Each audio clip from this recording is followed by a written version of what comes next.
ಇನ್ನೊಂದು ಪ್ರಮುಖವಾದಂಥ ವಿಚಾರ, ಯಾಕಂದ್ರೆ ರಮೇಶ್ ಕುಮಾರ್ ನಾನು ಸೇವೆ ಮಾಡಿದ್ದೀನಿ 10 ವರ್ಷ, ಎಲೆಕ್ಷನ್ ಮಾಡಿದ್ದೀನಿ ನಾನು. ಸೋಲು ಗೆಲುವು ಯಾರಿಗೆ ಬೇಕಾದ್ರೂ ಇರ್ತದೆ, ಅರ್ಥ ಆಯ್ತಾ? ಸೋಲೋದು ಗೆಲ್ಲುವುದು ಬಗ್ಗೆ ನಾವು ಟೀಕೆ ಮಾಡೋಕ್ಕೆ ಹೋಗೋದೇ ಇಲ್ಲ.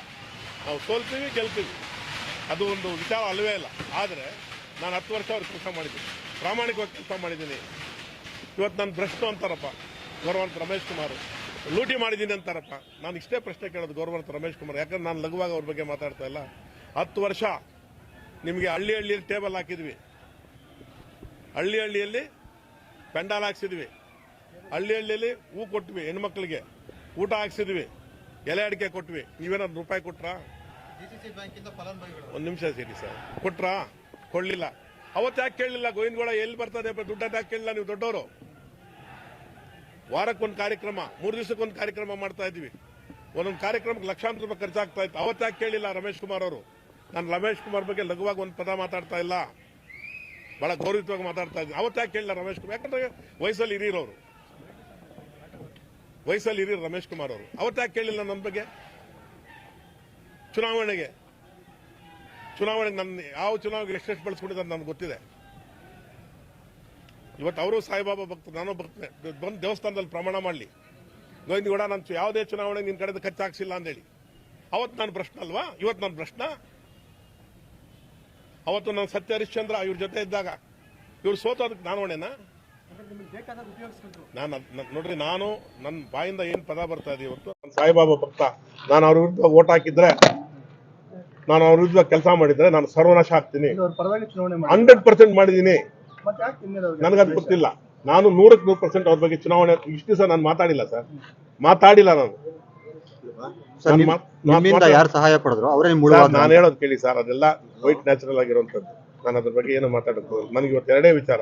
ಲೋಕಾಯುಕ್ತರು ನಮ್ಮ ಮನೆಗೆ ರೈಡ್ ಮಾಡ್ತಾರೆ, ನನಗೆ ಅದಕ್ಕೆ ಆಕ್ಷೇಪಣೆ ಇಲ್ಲ, ಮಾಡಲಿ. ಅಂತ ಸಂದರ್ಭದಲ್ಲಿ ಗೌರವಾನ್ವಿತ ರಮೇಶ್ ಕುಮಾರ್ ಅತ್ಯಂತ ಈ ರಾಜ್ಯದ ಮೇಧಾವಿ ರಾಜಕಾರಣಿ ಒಬ್ಬ 10-12 ಸರಿ ಫೋನ್ ಮಾಡೋಂಥ ಅವಶ್ಯಕತೆ ಇದೆಯಾ? ನಮ್ಮ ಮನೆಯಲ್ಲೇ ಇದ್ದಾರೆ. RM ಗೋಲ್ಡನ್ ಸಿಟಿ ಚೆನ್ನಾಗಿ ಗೊತ್ತಿದೆ ಅವ್ರಿಗೆ, ಗೊತ್ತಿಲ್ಲದೆ ಏನಿಲ್ಲ. RM ಗೋಲ್ಡನ್ ಸಿಟಿ ಆ ಮನೆ ದಂಡ್ಯಾಗಿ ಬಂದಿದ್ದಾರೆ ಸರ್. ನಾನು 106 ಸರಿ ನಮ್ಮ ತಂದೆಗೆ ಎತ್ಕೊಂಡೋಗಿ ಊಟ ಎತ್ಕೊಂಡೋಗಿ ಕೊಟ್ಟಿದ್ದೀನಿ ಅವ್ರು. ಯಾರು ಹೇಳಿ? 106 ಸರಿ ನಮ್ಮ ಗೆಸ್ಟ್ ಹೌಸ್ ಅಲ್ಲಿ ಊಟ ಮಾಡಿದ್ದಾರೆ. ನಾನು ಯಾವತ್ತಿಲ್ಲ ಅಂತ ಹೇಳ್ತಾರೆ. ಅದೆಲ್ಲ ಪ್ರೀತಿ ಪಾತ್ರತೆ ಮಾಡುವಂಥದ್ದು. ಅದು ಅವ್ರಿಗೆ ಜ್ಞಾಪಕ ಬರಲ್ಲ. SN ಸಿಟಿ ಅಂತಾರೆ. ಅವಾಗ ನಮ್ಮ ಮನೆಯವ್ರು ಹೇಳ್ತಾರೆ, ಇಲ್ಲಪ್ಪ RM ಗೋಲ್ಡನ್ ಸಿಟಿ ಅಲ್ಲೂ ಹೋಗಿ ಚೆಕ್ ಮಾಡೋದು ಏನು ಹೇಳ್ತಾರೆ. ಏನಪ್ಪ ಹೇಳಿ, ನನಗೆ ನೋವಿಂದ ಹೇಳ್ತಾ ಇದ್ದೀನಿ. ಆಮೇಲೆ ಇವತ್ತು ನಡೆದಂತ ಘಟನೆ, ಪೊಲೀಸರು ಬಂದು SP ಕಳಿಸಿದ್ದಾರೆ. ಇವತ್ತು ಗೋವಿಂದಗೌಡ ಥ್ರೆಟ್ ಇದೆ, ನೀವು ಅಲ್ಲಿ ಇದ್ದು ಆಚೆಗೆ ಬಿಡಿ ಅಂದ್ಕೊಂಡು. ಅರ್ಥ ಆಯ್ತಾ?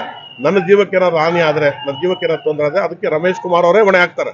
ಯಾಕಂದ್ರೆ ಆ ಮನುಷ್ಯ ಯಾವ ಮಟ್ಟಕ್ಕೆ ಬೇಕಾದ್ರೆ ಇಳಿತಾರೆ, ಯಾವ ಮಟ್ಟಕ್ಕೆ ಇಳಿದ್ಬಿಟ್ಟಿದ್ದಾರೆ ಅಂದ್ರೆ. ಆಮೇಲೆ ನಾನು ಒಂದು ಪದ ಇವತ್ತು ಸುಳ್ಳು ಹೇಳ್ತಾ ಇಲ್ಲ, ಈ ವೇದಿಕೆ ಮುಂದೆ ಹೇಳ್ತಾ ಇದ್ದೀನಿ. ನಾನು ಒಂದೇ ಒಂದು ಪದ ಸುಳ್ಳು ಹೇಳ್ತಾ ಇಲ್ಲ. ನನಗಿಲ್ಲ ಸರ್, ನಾನು ಹೇಳ್ತಾ ಇರೋದು ಇವತ್ತು ಪೊಲೀಸರು ಬಂದು ನನ್ನ ಪ್ರೊಟೆಕ್ಷನ್ ಕೊಟ್ಟಾಗ ಅಲ್ಲಿ ನಡೆದ ಘಟನೆಗೆ ನಾನು ಹೇಳ್ತಾ ಇರೋದು. ನನ್ನ ಜೀವ ಬದುಕಿದೆ ಇದೆ ನಾನು ಹೇಳ್ತಾ ಇಲ್ಲ, ನನ್ನ ಜೀವ ಬದುಕಿದೆ ಇದೆ, ನಾನೇನೋ ಆಗೋಗ್ಬಿಡ್ತೀನಿ ಅಂತ ಹೇಳ್ತಾ ಇಲ್ಲ ಸರ್. ನಾನು ಬೇರೆಯವ್ರ ಬಗ್ಗೆ ಯಾರ ಬಗ್ಗೆ ಮಾತಾಡ್ತಾ ಇಲ್ವಾ? ಸುರಾಕರ್ ರಾಜಕೀಯ ನನಗೆ ವಿರೋಧಿದೆ, ನಾನು ಅವ್ರ ಬಗ್ಗೆ. ಯಾಕಂದ್ರೆ ನನ್ನ ಬಗ್ಗೆ ಅವ್ರೇನು ನಡ್ಕೊಂಡಿಲ್ಲ. ಕೊತ್ತೂರು ಮಂಜುನಾಥ್ ನಾನು ಅವ್ರ ಬಗ್ಗೆ ಮಾತಾಡ್ತಾ ಇಲ್ವಾ? ನಾನು ಹೇಳ್ತಾ ಇರೋದು ನನ್ನ ಬಗ್ಗೆ ಎಲ್ಲೆಲ್ಲಿ ಏನೇನು ಮಾತಾಡ್ತಾ ಇದ್ದಾರೆ ಅಂತ ನನಗೆ ಚೆನ್ನಾಗಿ ಅರ್ಥ ಆಗ್ತದೆ. ರಾಜಕೀಯವಾಗಿ ಮಾತಾಡೋದು ಬೇರೆ ಸರ್. ಈಗ ನಾನು ಅದ್ರ ಬಗ್ಗೆ ಎಲ್ಲ ಮಾತಾಡಕ್ಕೆ ಹೋಗೋದಿಲ್ಲ, ನನಗೆ ಅದ್ರ ಅವಶ್ಯಕತೆ ಇಲ್ಲ. ಏನು ಸರ್, ಬ್ಯಾಂಕ್ ಆಗಿ ನಡ್ಕೊಂಡು ಹೋಗ್ತದೆ.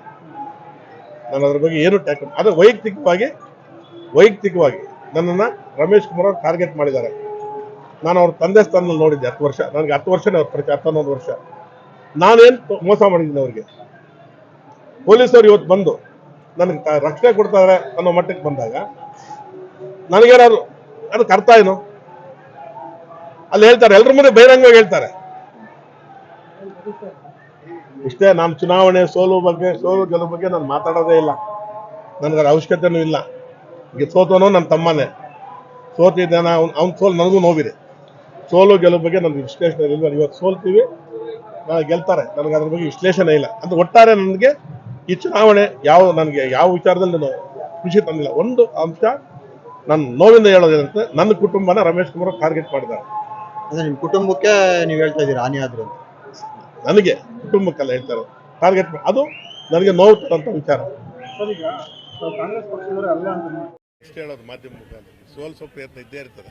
ಅಭ್ಯರ್ಥಿ ನಮ್ಮ ವಿರುದ್ಧವಾಗಿದ್ದಾಗ ಇದ್ದೇ ಇರ್ತಾರೆ. ಒಂದು ಎರಡನೇದು ನಾನು ಕಂಡು ಕೇಳಿದಂಥ ಘಟನೆಗಳು ಈ ಎಲೆಕ್ಷನಲ್ಲಿ ನಡೆದು ಎಲೆಕ್ಷನ್ ಹಿಂದಿನ ದಿವಸ ನಮ್ಮನೆ ರೈಡ್ ಮಾಡುವಂಥದ್ದು ಎಲ್ಲ ಘಟನೆಗಳು ನಡೆದಿದೆ. ನನಗೆ ಯಾವುದಕ್ಕೂ ಬೇಜಾರಿಲ್ಲ. ವೈಯಕ್ತಿಕವಾಗಿ ರಾಜಕಾರಣದಲ್ಲಿ ಇಷ್ಟು ದ್ವೇಷ ಇಟ್ಕೊಂಡು ಮಾಡ್ತಾರೆ ಅಂತ ನನಗೆ ಗೊತ್ತಿಲ್ಲ. ಯಾಕಂದ್ರೆ ನಾವು ಯಾವತ್ತೂ ದ್ವೇಷ ನೋಡಿಲ್ಲ, ದ್ವೇಷದ ರಾಜಕಾರಣ ಮಾಡಿಲ್ಲ.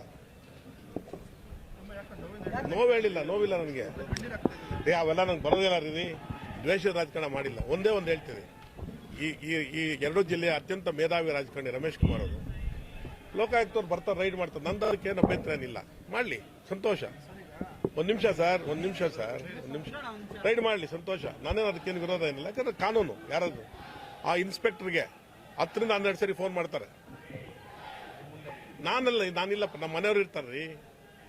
10 ರಿಂದ 12 ಸರಿ ಫೋನ್ ಮಾಡ್ತಾರೆ. ರಮೇಶ್ ಕುಮಾರೇ ಅದರಲ್ಲಿ ಮುಚ್ಚು ಮರೇನು ಹಂಗೆಲ್ಲ. ಇನ್ನೇನು ಸಿಗ್ತದೆ ನೋಡಿ, ಇಲ್ಲೇನು ಇನ್ನೆಲ್ಲಿ ಸಿಗ್ತದೆ, ಇನ್ನೊಂದು ಸಿಗ್ತದೆ. SN ರೆಸಾರ್ಟ್ ಅವ್ರ ಮನೆ ಇದೆ. RM ಗೋಲ್ಡನ್ ಸಿಟಿ ಅನ್ನೋದು ಗೊತ್ತಿದೆ, SN ರೆಸಾರ್ಟ್ ಅಂತಾರೆ. ನಾನು ಹೇಳೋದು ಇಷ್ಟೇ, ರಮೇಶ್ ಕುಮಾರ್ಗೆ ಅತ್ಯಂತ ಹಿರಿಯ ರಾಜಕಾರಣಿ, ಅರ್ಥ ಆಯ್ತಾ? ಅಂಥವ್ರ ಕಡೆಯಿಂದ ಇಂಥದ್ದು ನಾನು ಎಕ್ಸ್ಪೆಕ್ಟ್ ಮಾಡಿರಲಿಲ್ಲ. ನಮ್ಮ ಮನೆಯವ್ರು ಹೇಳ್ತಾರೆ ಪಕ್ಕದಲ್ಲಿ ಕೇಳಿಸ್. ಯಾಕಂದ್ರೆ ನಮ್ಮ ಮನೆಯವ್ರು ಯಾವತ್ತು ಬೀದಿಗೆ ಬಂದು ಏನೋ ಕೋಲಾರ ನೋಡಿಲ್ಲ. ನಮ್ಮ ಮನೆಯವರು 10 ಸರಿ ಫೋನ್ ಮಾಡ್ತಾರೆ. ನನಗದು ಗೊತ್ತಿಲ್ಲ. 10 ಸರಿ ಫೋನ್ ಮಾಡ್ತಾರೆ. ಇನ್ನೇನು ಸಿಗಲ್ವೇನ್ರಿ? 1 ಲಕ್ಷನೂ ಸಿಗಲ್. ನಾವು ರೈತಪ್ಪ, ನಮ್ಮನೇಲಿ ಇರ್ತದೆ. ಒಂದು ನಿಮಿಷ ಸರ್, ಅದು ನಾನು ಅದನ್ನ ಹೇಳಕ್ ಹೋಗಲ್ಲ. ನಾನು ಯಾವ್ದನ್ನ ಹೇಳಕ್ ಹೋಗಿ ಕಾರಣ ಯಾಕಂದ್ರೆ ನಾನು ಇನ್ಸ್ಪೆಕ್ಟರ್ಗೆ 10 ಸರಿ ಫೋನ್ ಬರ್ತದೆ. ಎಷ್ಟು ಸರಿ? 10 ಸರಿ ಬರ್ತಾರೆ. ಲೋಕಾಯುಕ್ತ ಅಡಿಯಲ್ಲಿ ಇವ್ರಿಗೇನು ಕೆಲಸ? ಮಾಡ್ಲಿ, ಸಂತೋಷ. ಆಮೇಲೆ ಸ್ಪಷ್ಟವಾಗಿ ಹೇಳ್ತಾ ಇದ್ದೀನಿ, ಅರ್ಥ ಆಯ್ತಾ? ಎಷ್ಟು ದಿವಸನೂ ಮುಡುಗಟ್ಕೊಂಡಿರಕ್ಕಾಗೋದಿಲ್ಲ. ನೋಡ್ರಿ, ನಾನು ವಿರೋಧ ಮಾಡೋರ ಬಗ್ಗೆ ಮಾತಾಡಕ್ ಹೋಗೋದಿಲ್ಲ. ಒಂದ್ ನಿಮಿಷ ಕೇಳೋಣ, ಕೇಳು. ನಾನು ಸ್ಪಷ್ಟವಾಗಿ ಹೇಳ್ತಾ ಇದ್ದೀನಿ, ಲೋಕಾಯುಕ್ತನ ಗೌರವಾನ್ವಿತ ರಮೇಶ್ ಕುಮಾರ್ ಅತ್ಯಂತ ಹಿರಿಯ ರಾಜಕಾರಣಿ, ಮೇಧಾವಿ ರಾಜಕಾರಣಿ. ಲೋಕಾಯುಕ್ತನ ದುರುಪಯೋಗ ಮಾಡ್ಕೊಂಡಿದ್ದಾರೆ. ಯಾಕಂದ್ರೆ ನಿನ್ನೆ ಅವ್ರ ಫೋನ್ ರೆಕಾರ್ಡು, ಯಾರು ಇನ್ಸ್ಪೆಕ್ಟರ್ ಬಂದಿದ್ರು ನಮ್ಮ ಮನೆಗೆ 10 ಸರಿ ಫೋನ್ ಮಾಡ್ತಾರೆ. 12 ಸರಿ ಚೆಕ್ ಮಾಡಿದ್ರೆ ಗೊತ್ತಾಗ್ತದೆ. ಲೋಕಾಯುಕ್ತಕ್ಕೆ ಒಬ್ಬ ರಾಜಕಾರಣಿ ಫೋನ್ ಮಾಡುವಂಥದ್ದು ಇದೆಯಾ? ಅಲ್ಲಪ್ಪ, ನಾನು ಹೇಳ್ತಾ ಇರೋದು ನಮ್ಮ ಮನೆಯಲ್ಲಿ ನಡೆದಿರೋ ಘಟನೆ. ಒಂದ್ ನಿಮಿಷ ಕೇಳ್ರಿ. ನಾನು ನಂಜೇಗೌಡರ ಬಗ್ಗೆನೂ ಮಾತಾಡ್ತಾ ಇಲ್ಲ, ಕೊತ್ತೂರು ಮಂಜುನಾಥ್ ಬಗ್ಗೆನೂ ಮಾತಾಡ್ತಾ ಇಲ್ಲ, ಸುಧಾಕರ್ ಬಗ್ಗೆನೂ ಮಾತಾಡ್ತಾ ಇಲ್ಲ. ನನಗೆ ಅವಶ್ಯಕತೆ ಇಲ್ಲ ಅವ್ರ ಬಗ್ಗೆ ಎಲ್ಲ ಮಾತಾಡೋದಕ್ಕೆ, ನನಗೆ ಅವಶ್ಯಕತೆ ಇಲ್ಲ. ಈಗ ಸುಧಾಕರ್ ಅವ್ರಿಗೆ ನಾನು ರಾಜಕೀಯವಾಗಿ ಏನು ಸಪೋರ್ಟ್ ಮಾಡಿಲ್ಲ. ನಾನೇನು ಅವ್ರು ಗೋಟ್ರಲ್ಲ, ನಂಜೇಗೌಡರಿಗೇನಲ್ಲ. ನಾನು ರಮೇಶ್ ಕುಮಾರ್ ಗೋಟ್ರು. ರಮೇಶ್ ಕುಮಾರ್ ಪ್ರಾಮಾಣಿಕವಾಗಿ ಕೆಲಸ ಮಾಡಿದ್ದೀನಿ, ಅರ್ಥ ಆಯ್ತಾ? ನಾನು ಅದನ್ನ ಅವ್ರನ್ನ ಕೇಳ್ಬೇಕು. ಒಂದ್ ನಿಮಿಷ ಕೇಳ್ರಿ, ಪದ ಬಳಕೆ. ಒಂದ್ ನಿಮಿಷ ಕೇಳ್ರಿ, ಒಂದ್ ನಿಮಿಷ ಇರಪ್ಪ, ಒಂದ್ ನಿಮಿಷ. ಪದ ಬಳಕೆ ಇದೆಯಲ್ಲ, ಪದ ಬಳಕೆ. ಅವರು ತಾಯಿ ಹೊಟ್ಟೆಯಲ್ಲಿ ಹುಟ್ಟಿದ್ರು, ನಾನು ತಾಯಿ ಹೊಟ್ಟೆಯಲ್ಲಿ ಹುಟ್ಟಿದ್ದು. ಅವ್ರ ಪದ ಬಳಕೆ ಯಾವ ರೀತಿ ಲಘುವಾಗಿ ಮಾತಾಡ್ತಾರೆ ನನ್ನಂದ್ರೆ, ನಮ್ಮ ತಾಯಿ ಬಗ್ಗೆ ನಮ್ಗೆ ನೋವು ಅನ್ಸುತ್ತೇಳಿ ಎಲ್ಲ. ನೋಡಪ್ಪ, ಎಲ್ಲೆಲ್ಲಿ ಯಾರ್ಯಾರು ನಾನು ಯಾವತ್ತು ಏನು ಮಾತಾಡಕ್ ಹೋಗೋದಿಲ್ಲ. ಒಂದ್ ನಿಮಿಷ ಇರಪ್ಪ. ನಾನು ನಿಮ್ಮಂತ ಇರ್ತಲ್ಲ ಸರ್, ಎಲ್ಲೆಲ್ಲಿ ಯಾರು ಹೋದಾಗ ಮಾತಾಡ್ಬೇಕಾದ್ರೆ ಅವರು ಒಬ್ಬ ತಾಯಿ ಹೊಟ್ಟೆಯಲ್ಲಿ ಹುಟ್ಟಿರ್ತಾರಪ್ಪ. ನಾನು ಒಬ್ಬ ತಾಯಿ ಹೊಟ್ಟೆಯಲ್ಲಿ ಹುಟ್ಟಿದ್ದೀನಿಲ್ವ? ನಮ್ಮ ತಾಯಿ ಬಗ್ಗೆ ಲಘುವಾಗಿ ಮಾತಾಡಿದಾಗ ನಮ್ಗೆ ಎಷ್ಟು ನೋವು ಅನಿಸ್ತದೆ. ಅವ್ರು ಮಾತಾಡಿಲ್ಲ, ನಾನು ಬಹಿರಂಗ ಕ್ಷಮೆ ಕೇಳ್ತೀನಿ. ನನಗೇನು ಅವರಷ್ಟು ದೊಡ್ಡ ಮೇಧಾವಿ ಅಲ್ಲ ನಾನು. ರಮೇಶ್ ಕುಮಾರ್ ಅಷ್ಟು ದೊಡ್ಡ ಮೇಧಾವಿ ನಾನಲ್ಲ. ಗೋವಿಂದ ಗೌಡ ನಾನು ಮಾತಾಡಿಲ್ಲ ಅವ್ರ ತಾಯಿ ಬಗ್ಗೆ ಲಘುವಾಗಿ ಮಾತಾಡಿಲ್ಲ ಅಂದ್ರೆ ಆ ಪದಗಳು ನಾವು ಇಲ್ಲಿ ಹೇಳಕ್ಕಾಗೋದಿಲ್ಲ. ನಾನು ಬಹಿರಂಗವಾಗಿ ಕ್ಷಮೆ ಹಾರಿಸ್ತೀನಿ. ಅವ್ರ ತಾಯಿ ನಮ್ಮ ತಾಯಿ ಅಲ್ವಾ? ನಮ್ಮ ತಾಯಿ ಇವತ್ತಿಲ್ಲ. ನಾನು ಚುನಾವಣೆ ಗೆದ್ದು ಇವತ್ತು ಸೋಲ್ತೀವಿ, ನಾವು ಸರ್ ಚುನಾವಣೆ ಗೆಲ್ಲೋ ಬಗ್ಗೆ ನಾನು ಮಾತಾಡೋದಿಲ್ಲ ಸರ್. ಇವತ್ತು ನಾನು ನಂಜೇಗೌಡರ ಬಗ್ಗೆನೂ ಟೀಕೆ ಮಾಡಕ್ ಹೋಗೋದಿಲ್ಲ, ಕೊತ್ತೂರು ಮಂಜುನಾಥ್ ಬಗ್ಗೆ ಟೀಕೆ ಮಾಡಕ್ ಹೋಗಲ್ಲ, ಇವ್ರ ಬಗ್ಗೆನೂ ಟೀಕೆ ಮಾಡ. ಯಾರೋ ಸುಧಾಕರ್ ಬಗ್ಗೆ ನನಗೆ ಅವಶ್ಯಕತೆ ಇಲ್ಲ, ನನಗೆ ಅದ್ರ ಅವಶ್ಯಕತೆನೇ ಇಲ್ಲ ಸರ್. ನಾನು ಹೇಳೋದು ಕೇಳಿ ಸರ್, ಅಧ್ಯಕ್ಷರಾಗೋದು ಇನ್ನೊಂದು ಇಲ್ಲಿ ಸಬ್ಜೆಕ್ಟೇ ಅಲ್ಲ. ವೈಯಕ್ತಿಕವಾಗಿ ರಮೇಶ್ ಕುಮಾರ್ ಯಾವ ಮಟ್ಟಕ್ಕೆ ಟಾರ್ಗೆಟ್ ಮಾಡ್ತಾ ಇರೋದು. ಇವತ್ತು ಪೊಲೀಸರು ನನ್ನ ಕಾವಲು ಬರ್ತಾರೆ, SP ಹೇಳ್ತಾರೆ ಗೋವಿಂದ ಗೌಡರು ಅವ್ರಿಗೆ ತಟ್ಟಿದೆ ರಮೇಶ್ ಕುಮಾರ್ ಕಡೆಯಿಂದ ಇವತ್ತು ಜನಗಳು ಬಿಟ್ಟು ಹೊಡಿಸ್ತಾರೆ ಅಂದ್ಕೊಂಡು ಪೊಲೀಸರು ನನ್ನ ಕಾವಲಿದ್ದಾರೆ. ಅಲ್ಲಿ ನಾನು ಹೇಳಿದೆ, ನನ್ನನ್ನು ಯಾರಪ್ಪ ಹೊಡಿಯೋರು ಅಂದ್ರೆ, ಇಲ್ಲ ಸರ್ ನಮ್ಗೆ ಇದು ಬಂದಿದೆ ಸರ್, ಸರ್ ನೀವು ಕಾಂಗ್ರೆಸ್ ಅಲ್ಲಿ ಇದ್ರೆ ಎಲ್ಲಿ ನಾನು ನೋಡ್ರಿ ರಾಜಕಾರಣ ನಾನು ಮಾತಾಡ್ತಾ ಇಲ್ಲ ನಾನು ಒಂದ್ ನಿಮಿಷ ಅದ್ರ ಬಗ್ಗೆ ಇನ್ನೊಂದು ವೇದಿಕೆಯಲ್ಲಿ ಈಗ ಒಂದ್ ನಿಮಿಷ ಸರ್ ನಾನೀಗ ಕಾಂಗ್ರೆಸ್ ಬಗ್ಗೆ ಮಾತಾಡ್ತಾ ನಿನ್ನೆ ಒಬ್ಬ ಪ್ರಮುಖವಾದಂತ ಮಾತಾಡಿದ್ದಾರೆ ನಾನು ಕಾಂಗ್ರೆಸ್ ಅಲ್ಲ ಅಂತ ಅದಕ್ಕೆ ನಾನು ಇನ್ನೊಂದ್ಸರಿ ಮಾತಾಡ್ತೀನಿ ಅದ್ರ ಬಗ್ಗೆ ಇವತ್ತು ಅದು ಮಾತಾಡೋದು ಒಂದು ಇರಪ್ಪ ಒಂದು ನಾನು ಯಾಕೆ ಇವತ್ತು ಮಾತಾಡ್ತಾ ಇದ್ದೀನಿ ಅಂದ್ರೆ ಒಂದ್ ನಿಮಿಷ ಕೇಳೋಣ ನಾನು ಯಾಕೆ ನಾನು ಈ ಚುನಾವಣೆಯಲ್ಲಿ ಗೆದ್ದೆ ಅಂತ ಮಾತಾಡ್ತಾ ಇಲ್ಲ ನಾನು ಸೋತು ಹೋಗಿದ್ರು ನನಗೇನು ಬೇಜಾರೇನಿಲ್ಲ ನನಗೇನು ಬೇಜಾರಿಲ್ಲ ಸೋತು ಆದ್ರೆ ರಮೇಶ್ ಕುಮಾರ್ ಜವಾಬ್ದಾರಿ ಅಂತ ಮನುಷ್ಯ ವೈಯಕ್ತಿಕವಾಗೇನ್ರಿ ಇವತ್ತು ನನ್ನ ಪ್ರಾಣ ತೆಗೆಯೋ ಮಟ್ಟಕ್ಕೆ ಬರ್ತಾನೆ ಇತ್ತು ನನ್ನ ಪ್ರಾಣಕ್ಕೇನಾರು ನಾನು ಯಾವ್ದು ನೇರವಾಗಿ ರಮೇಶ್ ಕುಮಾರೇ ಕಾರಣ ಇನ್ನು ಮೇಲೆ ಏನಾದ್ರು ನನಗೇನು ಕಿಂಚತ್ ಏನಾರು ಆದ್ರೆ ಇವತ್ತು ಹೇಳ್ತಾ ಇದ್ದೀನಿ ಯಾಕೆ ಇವತ್ತು ನಡೆದಂತ ಘಟನೆ ಅಲ್ಲಿ ಜನಗಳಿರ್ತಾರೆ ಬಹಿರಂಗವಾಗಿ ಹೇಳ್ತಾರೆ ಗೋವಿಂದ ಗೌಡ್ರು ಧಿಕಾರಕ್ಕೆ ಹೋಗ್ರಿ ಅಂತೇಳಿ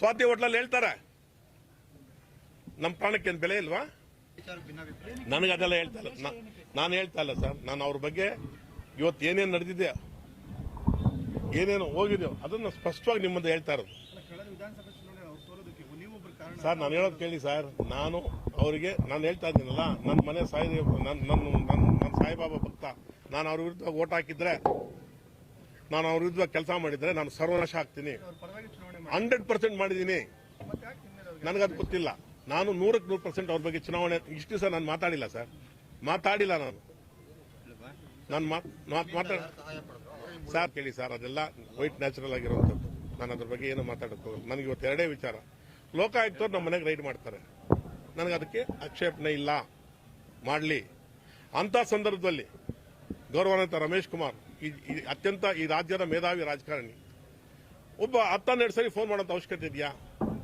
ನಮ್ಮ ಮನೆಯಲ್ಲೇ ಇದ್ದಾರೆ RM ಗೋಲ್ಡನ್ ಸಿಟಿ ಚೆನ್ನಾಗಿ ಗೊತ್ತಿದೆ ಅವ್ರಿಗೆ ಗೊತ್ತಿಲ್ಲದೆ ಏನಿಲ್ಲ RM ಗೋಲ್ಡನ್ ಸಿಟಿ ಆ ಮನೆಗೆ ದಂಡ್ಯಾಗಿ ಬಂದಿದ್ದಾರೆ ಸರ್ ನಾನು 106 ಸರಿ ನಮ್ಮ ತಂದೆಗೆ ಎತ್ಕೊಂಡೋಗಿ ಊಟ ಎತ್ಕೊಂಡೋಗಿ ಕೊಟ್ಟಿದ್ದೀನಿ ಅವ್ರಿಗೆ ಯಾರಿಗಡೆ 106 ಸರಿ ನಮ್ಮ ಗೆಸ್ಟ್ ಹೌಸ್ ಅಲ್ಲಿ ಊಟ ಮಾಡಿದ್ದಾರೆ ನಾನು ಯಾವತ್ತಿಲ್ಲ ಅಂತ ಹೇಳ್ತಾರೆ ಅದೆಲ್ಲ ಪ್ರೀತಿ ಪಾತ್ರದ ಮಾಡುವಂಥದ್ದು ಅದು ಅವ್ರಿಗೆ ಜ್ಞಾಪಕ ಬರಲ್ಲ SN ಸಿಟಿ ಅಂತಾರೆ ಅವಾಗ ನಮ್ಮ ಮನೆಯವ್ರು ಹೇಳ್ತಾರೆ ಇಲ್ಲಪ್ಪ RM ಗೋಲ್ಡನ್ ಸಿಟಿ ಅಲ್ಲೂ ಹೋಗಿ ಚೆಕ್ ಮಾಡೋಗಿ ಅಂತ ಹೇಳ್ತಾರೆ ಚೆನ್ನಾಗಿದ್ರು ಸರ್ ಇದ್ರ ಮಧ್ಯೆ ಏನಾಯ್ತು ನನಗೇನಪ್ಪ ಹೇಳಿ ನನಗೆ ನೋವಿಂದ ಹೇಳ್ತಾ ಇದ್ದೀನಿ ಆಮೇಲೆ ಇವತ್ತು ನಡೆದಂತ ಘಟನೆ ಪೊಲೀಸರು ಬಂದು SP-ನೇ ಕಳಿಸಿದ್ದಾರೆ ಇವತ್ತು ಗೋವಿಂದ ಗೌಡ್ರು ಥ್ರೆಟ್ ಇದೆ ನೀವು ಅಲ್ಲಿದ್ದು ಆಚೆಗೆ ಬಿಡಿ ಅಂದ್ಕೊಂಡು ಅರ್ಥ ಆಯ್ತಾ ನನ್ನ ಜೀವಕ್ಕೆ ಏನಾದ್ರು ಹಾನಿ ಆದ್ರೆ ನನ್ನ ಜೀವಕ್ಕೆ ಏನಾದ್ರು ತೊಂದರೆ ಆದ್ರೆ ಅದಕ್ಕೆ ರಮೇಶ್ ಕುಮಾರ್ ಅವರೇ ಹೊಣೆ ಹಾಕ್ತಾರೆ ಯಾಕಂದ್ರೆ ಆ ಮನುಷ್ಯ ಯಾವ ಮಟ್ಟಕ್ಕೆ ಬೇಕಾದ್ರೆ ಇಳಿತಾರೆ ಯಾವ ಮಟ್ಟಕ್ಕೆ ಇಳಿದ್ಬಿಟ್ಟಿದ್ದಾರೆ ಅಂದ್ರೆ ಆಮೇಲೆ ನಾನು ಒಂದು ಪದ ಇವತ್ತು ಸುಳ್ಳು ಹೇಳ್ತಾ ಇಲ್ಲ ಈ ವೇದಿಕೆ ಮುಂದೆ ಹೇಳ್ತಾ ಇದ್ದೀನಿ ನಾನು ಒಂದೇ ಒಂದು ಪದ ಸುಳ್ಳು ಹೇಳ್ತಾ ಇಲ್ಲ ನನಗಿಲ್ಲ ಸರ್ ನಾನು ಹೇಳ್ತಾ ಇರೋದು ಇವತ್ತು ಪೊಲೀಸರು ಬಂದು ನನ್ನ ಪ್ರೊಟೆಕ್ಷನ್ ಕೊಟ್ಟಾಗ ಅಲ್ಲಿ ನಡೆದ ಘಟನೆಗೆ ನಾನು ಹೇಳ್ತಾ ಇರೋದು ನನ್ನ ಜೀವ ಬದುಕಿದೆ ಇದೆ ನಾನು ಹೇಳ್ತಾ ಇಲ್ಲ ನನ್ನ ಜೀವ ಬದುಕಿದೆ ಇದೆ ನಾನೇನೋ ಆಗೋಗ್ಬಿಡ್ತೀನಿ ಅಂತ ಹೇಳ್ತಾ ಇಲ್ಲ ಸರ್ ನಾನು ಈಗ ಬೇರೆಯವ್ರ ಬಗ್ಗೆ ಯಾರ ಬಗ್ಗೆ ಮಾತಾಡ್ತಾ ಇಲ್ವೇ ಸುಧಾಕರ್ ರಾಜಕೀಯ ನಂಗೆ ವಿರೋಧ ಇದೆ ನಾನು ಅವ್ರ ಬಗ್ಗೆ ಯಾಕಂದ್ರೆ ನನ್ನ ಬಗ್ಗೆ ಅವ್ರೇನೋ ನಡ್ಕೊಂಡಿಲ್ಲ ಕೊತ್ತೂರು ಮಂಜುನಾಥ್ ನಾನು ಅವ್ರ ಬಗ್ಗೆ ಮಾತಾಡ್ತಾ ಇಲ್ವೇ ನಾನು ಹೇಳ್ತಾ ಇರೋದು ನನ್ನ ಬಗ್ಗೆ ಎಲ್ಲೆಲ್ಲಿ ಏನೇನು ಮಾತಾಡ್ತಾ ಇದ್ದಾರೆ ಅಂದ್ಕೊಂಡು ನಂಗೆ ಚೆನ್ನಾಗಿ ಅರ್ಥ ಆಗ್ತದೆ ರಾಜಕೀಯವಾಗಿ ಮಾತಾಡೋದು ಬೇರೆ ಸರ್ ಈಗ ಈ DCC ಬ್ಯಾಂಕ್ ಚುನಾವಣೆಯಲ್ಲಿ ಗೋವಿಂದ ಗೌಡ ಒಬ್ಬ ಟಾರ್ಗೆಟ್ ಆಗಿದ್ದು ಯಾಕೆ ಅಂತ ಸರ್ ಈಗ ನಾನು ಅದ್ರ ಬಗ್ಗೆ ಎಲ್ಲ ಮಾತಾಡಕ್ಕೆ ಹೋಗೋದಿಲ್ಲ ನನಗೆ ಅದು ಅವಶ್ಯಕತೆ ಇಲ್ಲ ಏನು ಸರ್ ಬ್ಯಾಂಕ್ ಆಗಿ ನಡ್ಕೊಂಡು ಹೋಗ್ತದೆ ನಾನು ಅದ್ರ ಬಗ್ಗೆ ಏನು ಅದು ವೈಯಕ್ತಿಕವಾಗಿ ನನ್ನನ್ನು ರಮೇಶ್ ಕುಮಾರ್ ಅವರು ಟಾರ್ಗೆಟ್ ಮಾಡಿದ್ದಾರೆ ನಾನು ಅವ್ರ ತಂದೆ ಸ್ಥಾನದಲ್ಲಿ ನೋಡಿದ್ದೆ 10 ವರ್ಷ ನನಗೆ 10 ವರ್ಷನೇ ಅವ್ರ ಪರಿಚಯ 11 ವರ್ಷ ನಾನೇನು ಮೋಸ ಮಾಡಿದ್ದೀನಿ ಅವ್ರಿಗೆ ಪೊಲೀಸರು ಇವತ್ತು ಬಂದು ನನಗೆ ರಕ್ಷಣೆ ಕೊಡ್ತಾರೆ ಅನ್ನೋ ಮಟ್ಟಕ್ಕೆ ಬಂದಾಗ ನನಗೇನಾದ್ರು ಅದಕ್ಕೆ ಅರ್ಥ ಏನು ಅಲ್ಲಿ ಹೇಳ್ತಾರೆ ಎಲ್ಲರ ಮುಂದೆ ಬಹಿರಂಗವಾಗಿ ಹೇಳ್ತಾರೆ